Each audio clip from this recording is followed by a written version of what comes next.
पाकिस्तान अधिकृत कश्मीर में surgical strike का नंबर किसी भी वक्त लग सकता है और इसकी तैयारी समझने के लिए आपको टेरर कैंप पर एक्सक्लूसिव रिपोर्ट देखनी चाहिए। मुजफ्फराबाद से कोटली और नीलम घाटी से लेकर एलओसी पर एक एक कैंप की पूरी जानकारी इस वक्त हमारे पास मौजूद है और इसकी पूरी डिटेल सेना को भी दी जा चुकी है। देखिए।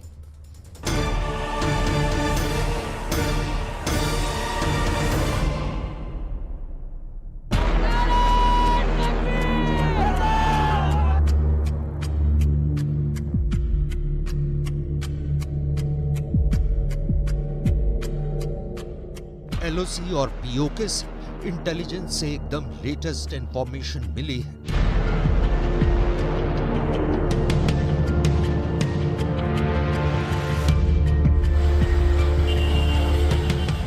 पाकिस्तान आतंकियों के कई ग्रुप तैयार कर रहा है।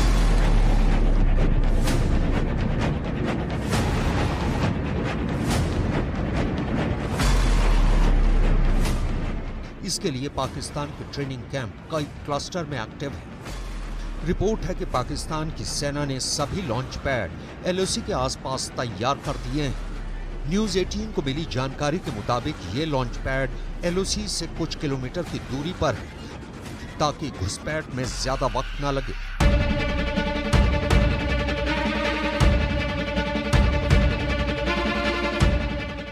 एक्सक्लूसिव रिपोर्ट यह है कि पीओके के नकियाल कैंप में एक सीक्रेट मीटिंग हुई। इस मीटिंग में पाकिस्तान की खुफिया एजेंसी आईएसआई का मेजर हमजा शामिल हुआ।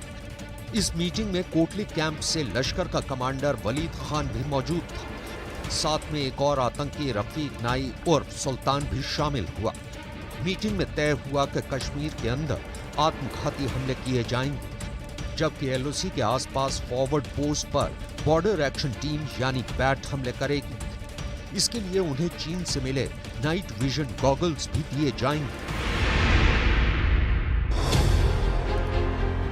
आतंकवादियों के ये क्लस्टर मंशेरा में है, मुजफ्फराबाद में है, कोटी में है और मुरीदके के साथ बहावलपुर में है। मंशेरा पाकिस्तान में है और यहाँ बालाकोट, गड़ी हबीबुल्ला और बतरासी में टेरर कैंप है। मुजफ्फराबाद पीओके में है और यहाँ चेलाबंदी, सवाई नाला, मुस्करा, अक्सा और दुलाई नाला में टेरर कैंप है। कोटली भी पीओके में है। गुलपुर, सेंसा, बराली और दुंगी में आतंकवादियों को ट्रेनिंग मिल रही है। अनंतनाग में हुए आतंकी हमले के पीछे उन्हीं आतंकियों का हाथ बताया गया है जो पुंछ में हुए हमले में शामिल थे। तब 5 सैनिकों की जान गई थी।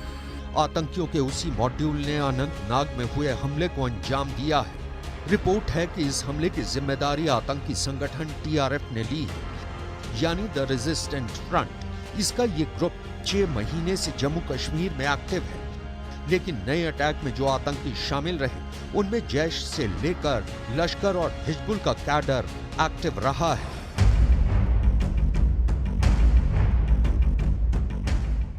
इसलिए अनंतनाग हमले की जिम्मेदारी लेकर टीआरएफ सुरक्षा बलों की आंखों में सिर्फ धूल झोंकना चाहता है, क्योंकि बैनर चाहे टीआरएफ का हो, लेकिन इस आतंकी ग्रुप में जैश, लश्कर और हिजबुल के ही आतंकी शामिल हैं।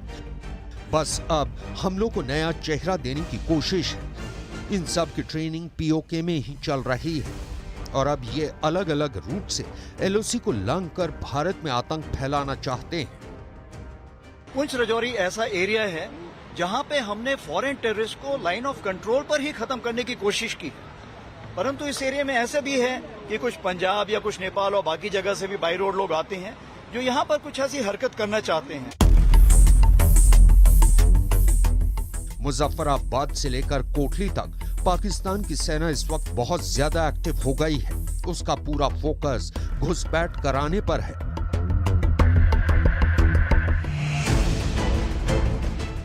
पाकिस्तान की तरफ घुसपैठ की कोशिश हमेशा होती रहती है, क्योंकि कश्मीर के अंदर आतंकियों को मदद चाहिए।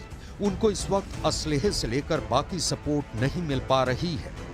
नीलम घाटी और नीलम घाटी के आसपास ऐसा इलाका है जहां एलओसी पर भारत और पाकिस्तान की पोस्ट के बीच की दूरी कई जगह 100 मीटर भी नहीं रह जाती है। यहां भारत और पाकिस्तान की फौज एक दूसरे की आंखों में आंखें डालकर देखती है।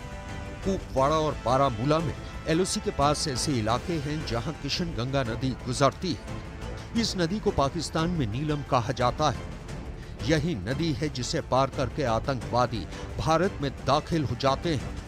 ऐसी रिपोर्ट्स बराबर मिल रही हैं कि ट्रेनिंग कैंपों की लोकेशन लगातार बदली जा रही है। पाकिस्तान अब आतंकवादियों को ऐसे कैंपों में ट्रेनिंग दे रहा है जिनको एक जगह से दूसरी जगह जल्द ट्रांसफर किया जा सके। पीओके के हाजीरा में एक बड़ा आतंकी कैंप है और यहाँ पाकिस्तानी सेना का ब्रिगेड हेडक्वार्टर भी है। इसलिए इस कैंप में आतंकियों की ट्रेनिंग पाकिस्तान की सेना के बड़े अफसरों की देखरेख में होती है। इसके अलावा वहीं नीलम घाटी के पास पीओके में काली घाटी इलाके में भी टेरर कैंप एक्टिव है। न्यूज 18 को मिली इंफॉर्मेशन के मुताबिक नीलम वैली के आसपास जितने भी टेररिस्ट कैंप है वहां पे पाकिस्तान के पंजाब सूबे से आतंकी लाए गए हैं। इन आतंकियों में कुछ को आत्मघाती हमला करने के लिए भी तैयार किया गया है। खबर है कि पाकिस्तानी आर्मी आतंकवादियों के लिए बंकर बना रही है। इसमें अंडरग्राउंड बंकर भी है क्योंकि पाकिस्तान को डर सता रहा है कि शेलिंग के बाद अगर भारतीय सेना जवाबी कार्रवाई करती है तो ये आतंकी सस्ती मौत न मारे जाएं। इसलिए लश्कर और जैश के बड़े कमांडरों की देखरेख में ये कैंप 24 घंटे अलर्ट रहते हैं। लश्कर इन कैंपों में अल बर्क ग्रुप के नाम से काम कर रहा है, जबकि जैश अल उमर मुजाहिदीन ग्रुप के नाम से एक्टिव है। अक्टूबर के बाद उत्तरी कश्मीर में बर्फ गिरना शुरू हो जाएगी और फिर ज्यादातर इलाके बर्फ से ढक जाएंगे। ऐसे में पाकिस्तान के पाले पोसे दहशतगर्दों के लिए घुसपैठ आसान नहीं होगी। यही वजह है कि पाकिस्तान चाहता है कि बर्फबारी से पहले ज्यादा से ज्यादा आतंकियों को एलओसी के इस पार भेज दे। ये वो इलाका है जो दिसंबर से मई तक बर्फ से ढका रहता है। इसलिए पाकिस्तान की कोशिश होगी कि वो बर्फ गिरने से पहले ज्यादा से ज्यादा आतंकवादियों की भारत में घुसपैठ करा दे। पाकिस्तान अपनी तरफ से काफी कोशिश कर रहा है फॉरेन टेररिस्ट को यहाँ भेजने के लिए, ताकि हमारे जो भीतरी हालात हैं, अंदरूनी हालात हैं, उसमें किसी प्रकार की वो रुकावट पैदा कर सके। क्योंकि जो हमारी उन्नति हो रही है जम्मू कश्मीर में, अगर आप देखें 2022 में 1.88 करोड़ यहाँ पर हमारे पास टूरिस्ट आए थे। इस साल जो हमारा कोशिश है कि 2.25 करोड़ तकरीबन टूरिस्ट आने का हमारा सोच विचार है। तो इस चीज को रोकने के लिए वो हर हालत में कोशिश कर रहा है और हम उसे किसी हालत में कामयाब नहीं होने देंगे।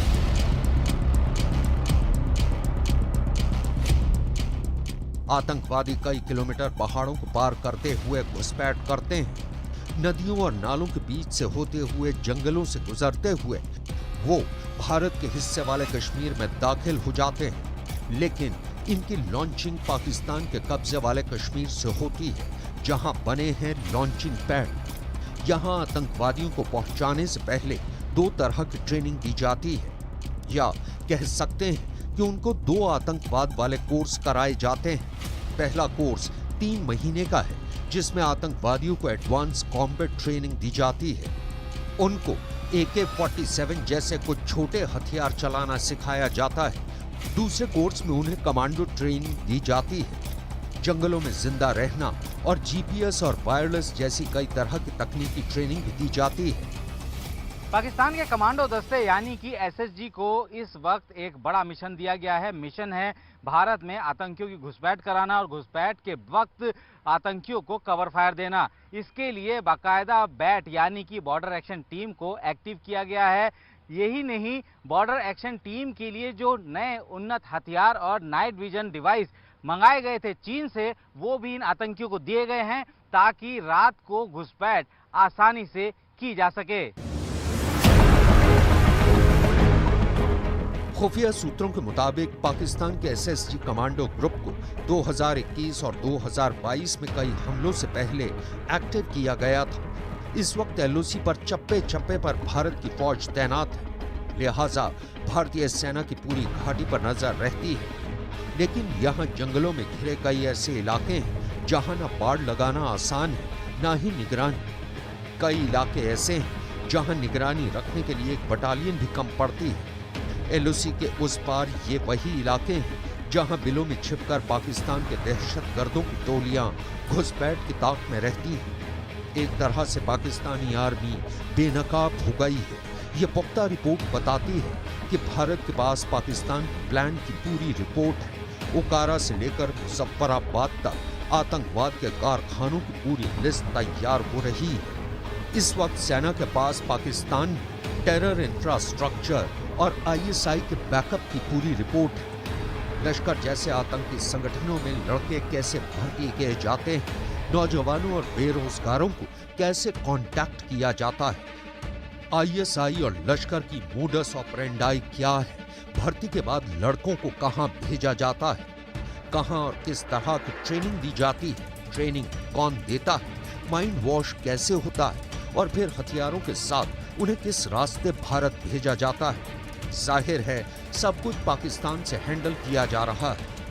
इस वक्त आतंकियों को घुसपैठ के साथ जो हथियार पहुंचाए जा रहे हैं उसके लिए करीब 300 राइफल और बाकी छोटे हथियार ड्रोन के रास्ते पहुंचाए जाने की रिपोर्ट है। इस वक्त सर्दियों से पहले घुसपैठ की बड़ी कोशिश लगातार जारी रहेगी, इसमें कोई शक नहीं, ताकि बर्फ पिघलने तक इतने आतंकी और हथियार घाटी में पहुंचा दिए जाए जो कई महीनों तक आतंकवाद को एक्टिव रखने का काम पूरा कर सकें।